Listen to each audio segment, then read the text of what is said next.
This is the iPhone 13 Pro Max. And wait, this actually is not the iPhone 13. This is the 12 Pro. This is the 12 Pro Max. Oh, this is the 13 Pro Max. This is the iPhone 13 Pro Max. I've been doing this all day. I pick up the one phone. I think it's the 13. It's really the 12. They're so darn similar. Really, the color of the back is the only any kind of indication that you would know one is from the other. But when you have cases on them, they kind of look the same. When the screen is on, you do see a smaller notch. That's great, I guess. I kind of upgraded so you didn't have to. I just want to put things out. There's a lot of reasons why you probably should upgrade to the iPhone 13 Pro Max Pro or even just the iPhone 13. But there's a couple of reasons why you just shouldn't. And I don't mean you should not upgrade. I mean, if you're upgrading for this reason, you probably shouldn't. And there's one very big one. So I guess we'll spend some time talking about it right after this. This is, you listening to Travis. What up, players? Welcome back. And for all you new people, welcome. My name's Travis and I do tech videos every single week. And today we're talking about the iPhone 13 Pro Max and the one big reason that you should not be using to convince yourself to upgrade. So let's get into the video. So look, this is a great phone. This is not the review. I will be doing a review here in a couple of days. As a matter of fact, I'm going away for an entire week. This thing is going to be on a business trip. So all the other reviews you've seen have been kind of putzing around the house and stuff. I'm taking this on a real life usage for an entire week. The review will be here, so make sure you hit subscribe and the bell so that after a week and I've really put this thing through its paces, you'll know a real review. Having said that, it is a fine phone for what it is. It's got all the things you've heard about. The cinematic mode is kind of cool. Again, I'm not going to show you any of those things. We're going to save that for the review. I've even talked about on the channel other people's reviews of the phone. If you haven't seen that video, I'll leave a link in the description so you can see other people's reviews. And also, if you have a specific iPhone, should you upgrade or not to the iPhone 13 Pro Max, that video also will be a link in the description. But there's a lot of selling points that Apple's using to sell this phone to you. And the vast majority of them have been true so far in my experience. It's faster, the cameras are great, all that sort of stuff. But the one thing that was kind of the thing we've waited for a very long time is the 120 hertz display. If I'm being honest, and I've seen people in the comment section say this, that they're waiting specifically for this phone to upgrade because of 120 hertz, I'm going to say save your money. Or more specifically, if that's the major reason that you're upgrading to the iPhone 13 Pro Max, don't. Here's the thing. I've been saying this for a while. My iPad Pro does have the adaptive refresh rate of 120 hertz, and at times I forget that it's there. And it's kind of weird because I think with iPhones, the 60 hertz has always been super smooth, overly smooth. As a matter of fact, there have been times in the past when I've compared my iPhone to like a OnePlus 7 Pro, which had 90 hertz at the time.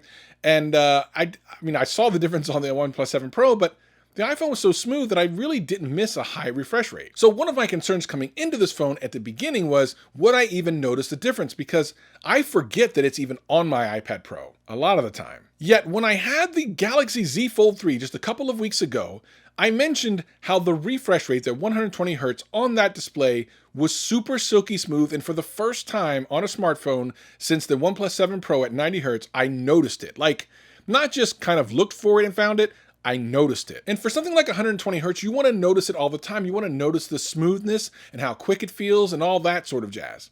I gotta be honest, I really couldn't tell the difference at all. So I had to put my iPhone 12 Pro Max next to my iPhone 13 Pro Max and kind of scroll through them next to each other, side by side. And even then, I barely saw a difference. And that's kind of both a good thing and a bad thing. It says a lot about the operating system being already optimized for smooth transitions and just kind of generally smoothness, but it also kind of makes you not want to upgrade just for that reason. And I highly recommend not against it because I really believe either you're going to feel like you see something different, but if you went back to your old phone, you wouldn't feel the difference, or you're going to buy it and feel no difference at all and wonder why you upgraded. Now, I know there's going to be people in the comment section that are going to say, I see it, it feels so much better. That's great, that's great. But here's the thing. When I give a review or when I talk about a specific piece of hardware, I want to make sure what I'm saying applies to most people. And if it doesn't, I want to give caveats. In this particular case, I am not convinced that most people will see the difference between the 120 hertz on this and the 60 hertz on an older version of iPhone. I'm just not convinced. And maybe that wouldn't even be an issue if I hadn't seen the silky smoothness of the Galaxy Z Fold 3. I don't know what it is about that screen and that display that seemed so much smoother than this. It's not to say that there's anything wrong with this or the adaptive display, but I just don't feel the 120 hertz.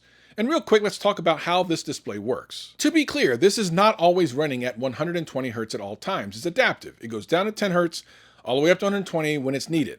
But the thing is, you never exactly know when that's happening. Is it happening on certain third-party apps? Is it only on first-party apps? When are you actually getting the 120 Hz? We've seen the use cases in the video from Apple, but you don't know when you're using it if it's happening. I think the expectation from most people is to see it more often than not. That's what you waited for, that's what you paid for, that's what you're excited about. But I'm telling you, I'm sitting here using it right now, and it's smooth, but I never felt like it wasn't. Some people on Twitter said to me that the reason why I didn't really notice as much of a difference is because Android's animations are not very good, so you definitely see the difference there, and Apple's is, listen, I'm not going to get involved in that, but maybe part of that is true. The animations have always been super smooth here, so the difference, especially when like scrolling and stuff, is just not as marked as it was on Android phones. I just don't see as much of a difference. I'm sure it's there, but I don't see it. Now, some people might think I'm hating on the display in some way, and I'm not. The display here is fine, it's fantastic, but if someone were to hand this to me and not tell me that it's an adaptive refresh 120 Hz display, I would never know it. I wouldn't think, oh, I see something smoother, it feels different. I wouldn't see any difference at all. And for me, that's a problem, because if this is one of your flagship features, even if it is doing it, if you don't experience the difference, then what is the difference?